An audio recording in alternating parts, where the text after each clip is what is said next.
were made and not kept. And Very true.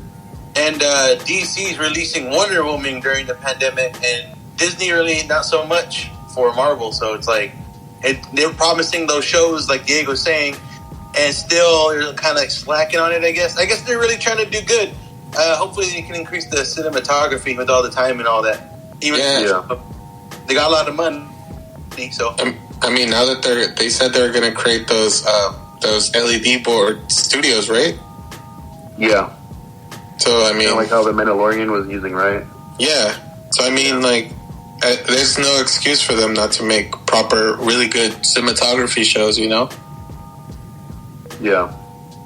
And then the Mortal Kombat got its release date for April 16th of next year, 2021, going straight to HBO Max and in theaters the same day as it is released on HBO Max. So you can either stay at home, like you said, Diego, or if you want to take that chance and maybe a theater in your area is open and running, and you can go see it safely if they're doing that.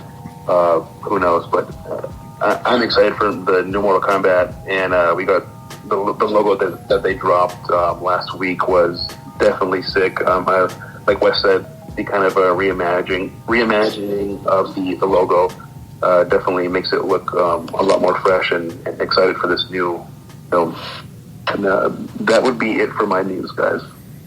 I definitely, before we move on, I just want to say that Mortal Kombat looks like it's gonna. I mean, we haven't gotten a trailer or a teaser or anything, but it just feels like it's gonna be super badass.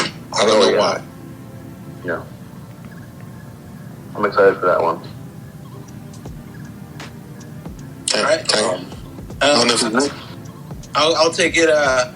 We already know that I think the Mandalorian's already getting a release for its next season, for season 3 on December 2021. So that's cool. Moving on from that, we got Chris Evans to voice Buzz Lightyear on like an actual human Buzz, like not the toy. So I think that's going to be pretty funny, dude. To hear his voice be Buzz. What you guys think about Buzz Evans?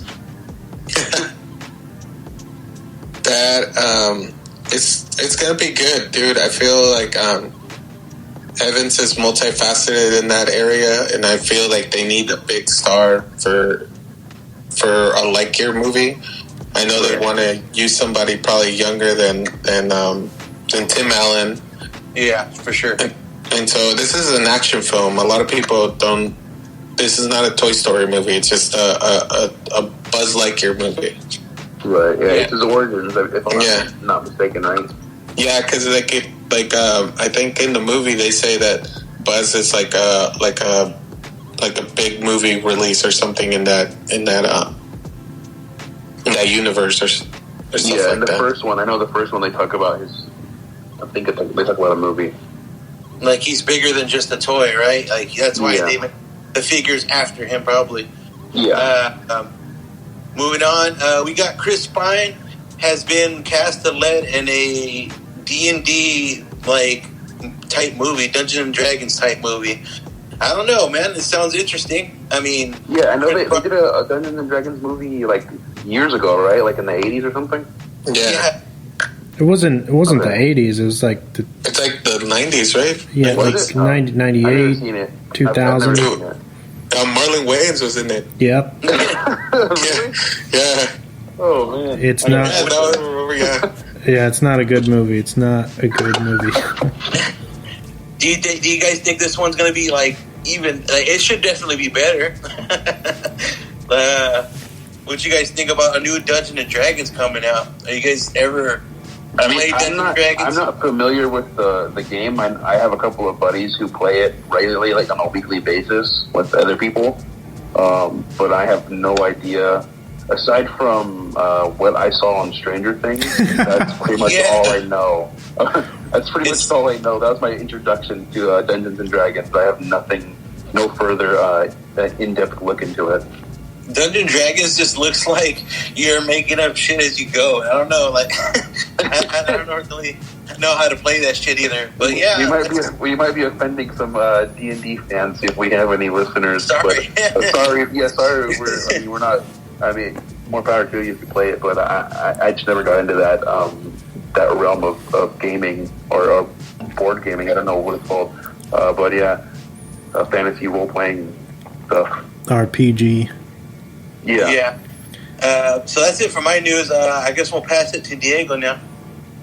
Actually, I was going to talk about the no, I was just going to say, we kind of already talked about it, the Disney call, but that's what I really just wanted to talk about and stuff.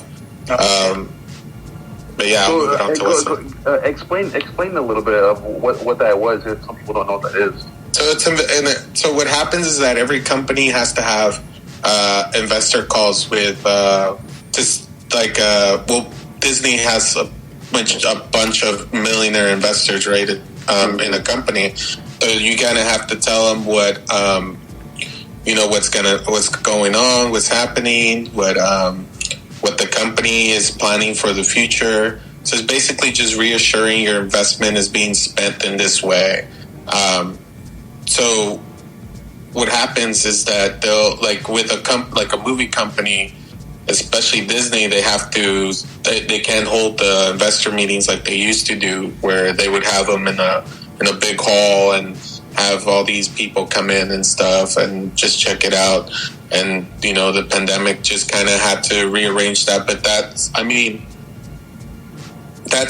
cool because they actually usually it's just a phone call and they'll talk about it for like X amount of hours, but at this time they actually use visuals, which is cool, and they actually expanded like their whole world. How much I didn't realize how much stuff they own.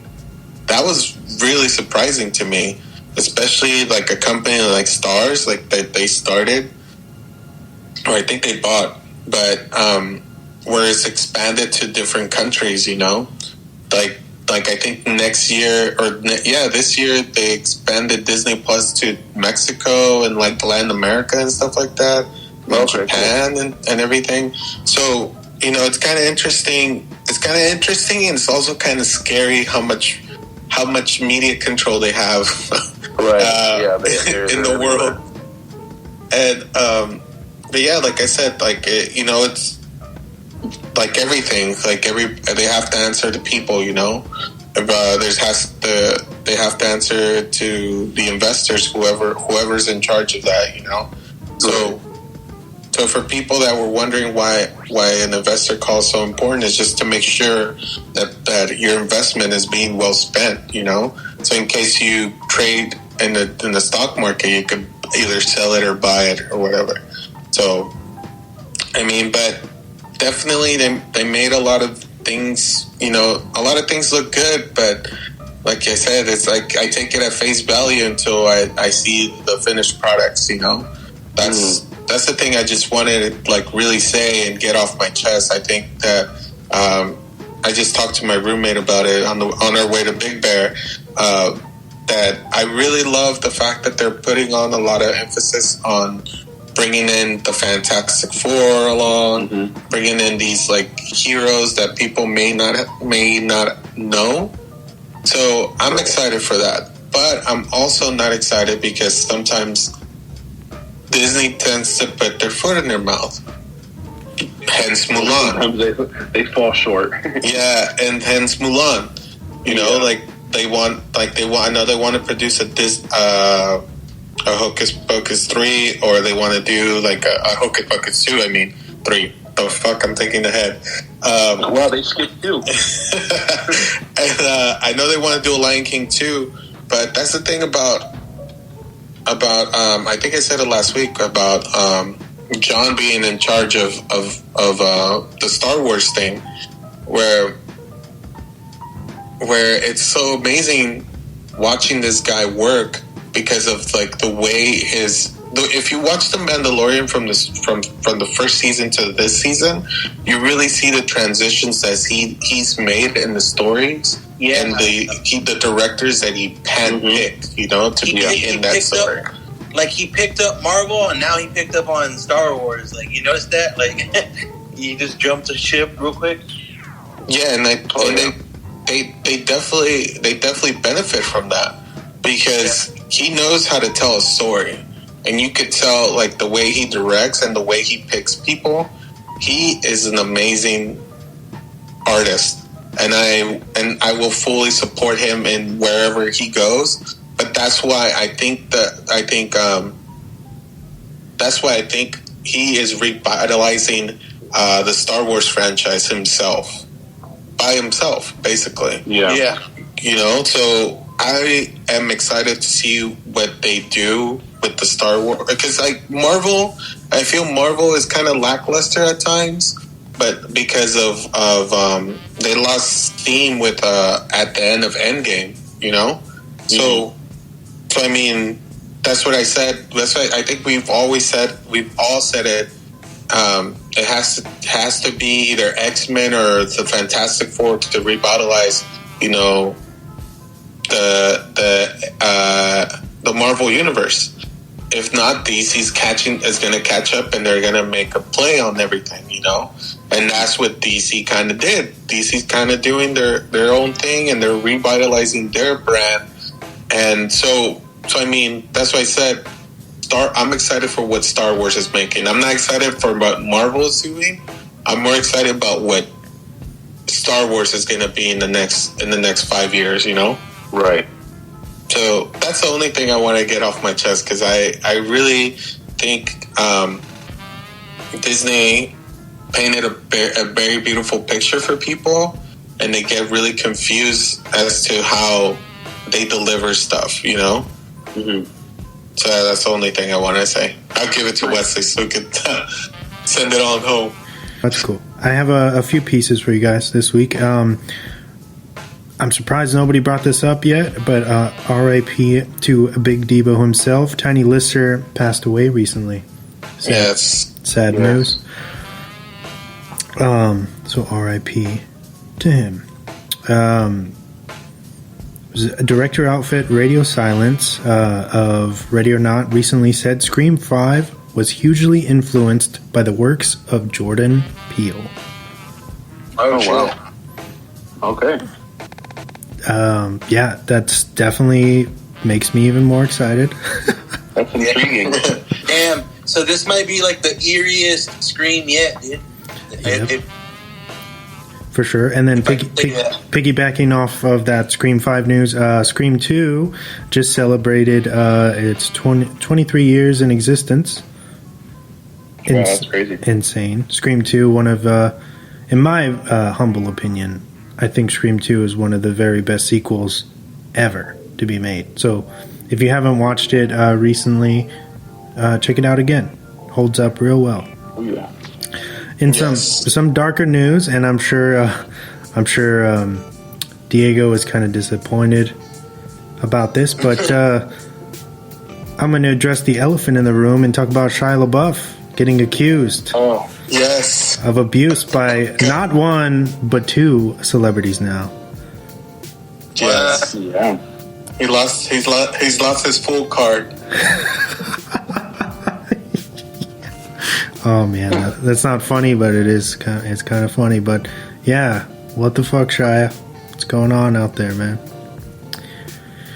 Damn, the debt collector. That fool. I mean, I hate to say this, but that fool went full on creeper. Like, he embraced that role, dog. Right? Yeah. Because I don't know if I don't think James and Tiny have seen the Tax Collector yet, but I feel like these stories are like how you would expect Creeper, his character in that movie, to treat women. Yes. So it's weird. It's like I mean, we're laughing about it, but it's not a laughing matter. But yes, he really did his real life in that movie, huh? Yeah. Did he go too far once again? But he did. Maybe, dude. He still has Creeper tattooed across his stomach. So. But yeah, sad. Yes, just yesterday. It was just we're recording Tuesday, and yesterday Sia, famous singer-songwriter, was it Chandelier? Is her one of her biggest singles? And she came out saying in defense of FKA Twigs that